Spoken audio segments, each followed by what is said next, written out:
Olá, sejam bem-vindos a mais um vídeo do canal Pocotaku.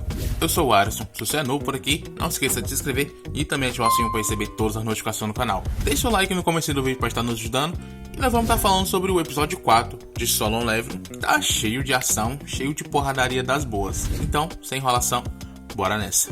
Depois de ter ficado preso dentro daquela dungeon e ser encurralado pelo Laika, o Song Jin-Yoon, ele tem que ali fazer várias piruetas para poder desviar do ataque daquele monstro.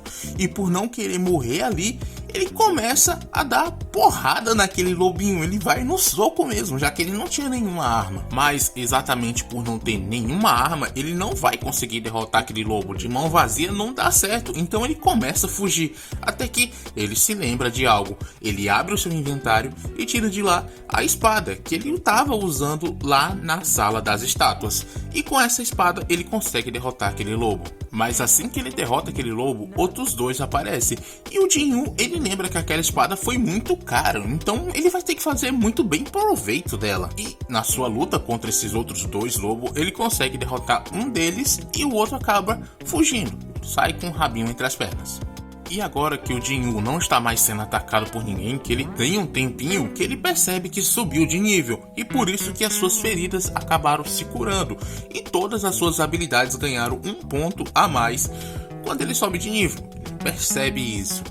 E ele também tem outras habilidades como inteligência e percepção. Mas o Jin-Yoon, para ele, o melhor seria upar tudo em força, para deixar ali força, porque ele quer força, ele quer ficar mais forte. Mesmo assim, ele ainda duvida se realmente pode ficar mais forte com isso. Ele decide mexer no corpinho daquele monstro para ver se ele tem algum tipo de pedra mágica, mas não, aqueles monstros são diferentes dos monstros dos portais. O que eles têm são drops.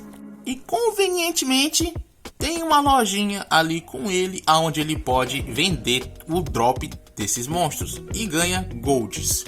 Ainda não sabe por que ele pode gastar, com o que no caso, porque ele ainda não tem nível suficiente para comprar nada na loja, mas tudo que ele tira dos monstros ele pode vender. E o Jin-Yoon, ele decide que vai derrotar o chefe daquela dungeon para poder sair de lá, mas antes disso ele quer derrotar outros monstros para poder subir de nível e ficar mais forte, para aí sim ele ir lá no boss. É um gênio, o cara é visionário. E bom, ele começa a lutar contra todos aqueles monstros, e o que motiva o Jin-Yoon é o fato de que ele já morreu uma vez para monstros extremamente mais fortes do que aqueles, então ele não pode ter medo de qualquer coisinha, qualquer cachorrinho vira-lata não pode dar medo nele, sendo que ele literalmente já esteve nos pés de deuses, vamos dizer assim. Então, ele derrota todos os lobos que estavam ali, até a sua espada quase não aguenta mais, a espada já estava praticamente se quebrando, e ele recebe o título de Matador de Lobo e o drop de todos aqueles monstros, incluindo a Pedra de Retorno. Ele começa a pensar sobre se ele realmente deve voltar ou não, mas quando ele pensa direitinho, sabe que talvez ele não vai conseguir voltar ali mais uma vez para ficar mais forte. Ele decide que vai continuar ali. Então ele fica matando todos os lobos ali, subindo de nível. Então o Jin-Yoon percebe que a cor que aparece o nome dos monstros representam os seus níveis de ameaça. O branco quer dizer que os monstros são fracos. O laranja é o mesmo nível do próprio Jin-Yoon. Já os vermelhos são muito mais fortes do que ele. E como ele foi subindo muito de nível ali, os Lycans, que estavam vermelhos no começo, agora estão branco, porque ele já está muito mais forte do que os lobinhos. E mesmo já tendo subir esse tanto de nível, ficando muito mais forte do que os lobos, ele pensa que ainda não é capaz de lutar contra o boss. O certo seria ele ficar ali upando um pouco mais, só que a espada tá quase quebrando, ele não pode ficar à toa ali, porque se a espada quebrar, ele não vai conseguir enfrentar um boss aí mesmo. Em meio disso é mostrado a Johei recebendo a ligação da Associação de Caçadores, falando que teve uma quebra de portal. E eles estavam reunindo todos os caçadores em volta para poder ajudar, porque a situação estava braba, e ela decide que vai. Já o Jin-Yoon, ele decide que vai até o boss, e assim que ele chega, ele é surpreendido por um ataque que quebra a espada. Ele não tem nem tempo de usar. Ele chegou, pisou ali, é atacado, a espada quebrou. Muito rápido. E o boss daquela dungeon é apresentado, e o nome dele é Kasaka, o Rei dos Pântanos, que é uma serpente gigante, e o nome dela aparece laranja para o Jin-Yoon, ou seja, eles estão praticamente no mesmo nível. Quando eu digo que é praticamente, é porque a cobra ainda tá mais forte, porque ela dá um pau no Jinyu. São várias batidonas, várias rabadas, vamos dizer assim, e o Jinyu não consegue fazer nada, porque as escamas daquela cobra são duras que nem ferro, ele não consegue, vamos dizer assim, penetrar a carne dela. Mas o Jinyu, ele tá motivado, ele quer mudar as coisas, ele não quer mais ser chamado de o caçador mais fraco da humanidade. E ele decide que para mudar isso, ele tem que ficar mais forte, simples. Ele não quer ser chamado de fraco, ele vai ter que ficar mais forte. E é isso que ele faz. Só que com um puta olhar de psicopata, um olharzão brilhando, que por sinal é a marca do Jinyu. Se você lê o manhwa, você sabe que aquela aura ali cercando o Jinyu é a marca dele. Vai estar presente daí pra frente em praticamente todas as lutas dele. Por isso que é muito foda de ver aqui no comecinho. E assim, depois de vários ataques da cobra e do próprio Jinyu, ambos sem sucesso, mas com o Jinyu cada vez mais se ferrando, porque os ataques da cobra são altamente destrutivos para tudo ali, ele decide que vai utilizar a força. Então ele agarra a cobra com as duas mãos, guloso, e começa a espremer.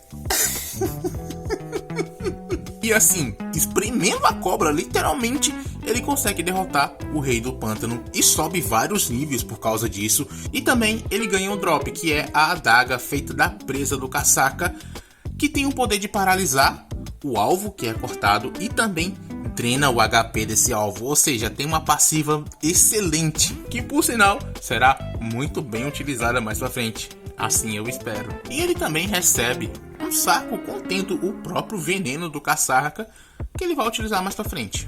Mas eles não dão tanta importância assim pra esse veneno agora não. Assim que o Jinyu recebe os drops, a dungeon se fecha e ele volta para o mundo normal. Mas quando ele tá saindo da estação, ele percebe que no meio da rua não tem ninguém e aquilo ali não tava normal. Até que um dos soldados aparece ali perguntando o que o Jinyu tava fazendo ali, porque ele não tinha visto o sinal que era pros civis sair de lá. Mas aquele soldado percebe que o Jinyu também é um caçador e decide que vai levar ele até a batalha. O Jinyu, é claro, não entende nada do que está acontecendo, ele não sabia que a dungeon tinha sido quebrada e ele vai só acompanhando.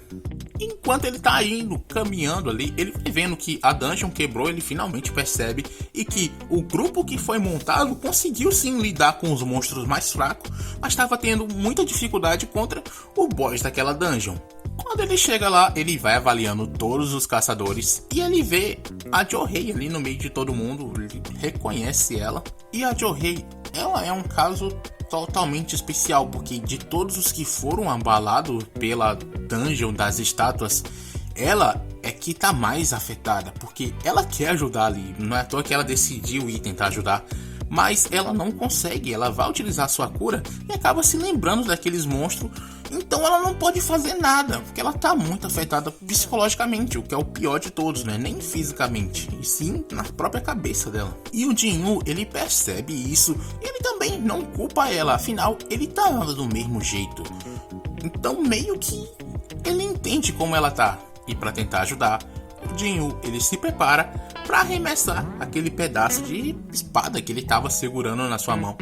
Então, ele bota toda a sua força e arremessa, o que quebra a defesa daquele golem, fazendo com que os outros caçadores possam ir e derrotar ele, mas tudo isso graças à ajuda do Jinyu. O Tanker, que era o outro caçador ali, que era o mais forte de todos que estavam ali, é claro, diante a própria Johei, ele fica meio confuso sobre o que aconteceu. Ele sabe que ninguém ali tinha capacidade para derrotar, para quebrar a defesa daquele bicho, e ele vê aquele pedaço de espada caído no chão. Ele se pergunta o que foi que aconteceu. Ele ainda pergunta pro próprio soldado que levou o Jinyu ali, mas o Jinyu já tinha capado o gato de lá rapidinho, sem dar satisfação, sem nada. Ele só saiu e não queria falar com ninguém. E é isso, pessoal. O episódio acaba desse jeito, com o Jinyu conseguindo sim derrotar o boss daquela dungeon instantânea que ele tinha entrado, ganhando vários prêmios com isso, inclusive uma adaga que vamos dizer que ela é poderosíssima, graças à sua passiva, e também demonstrando quão mais forte ele ficou, já que ele sozinho, com um único golpe, conseguiu quebrar a defesa de um chefe de dungeon. Espero que vocês tenham gostado desse vídeo. Se gostou, deixe seu like no finalzinho do vídeo se ainda não deixou. Comentem o que você achou sobre esse episódio e assista nossos outros vídeos. No mais, era só isso. Valeu, falou.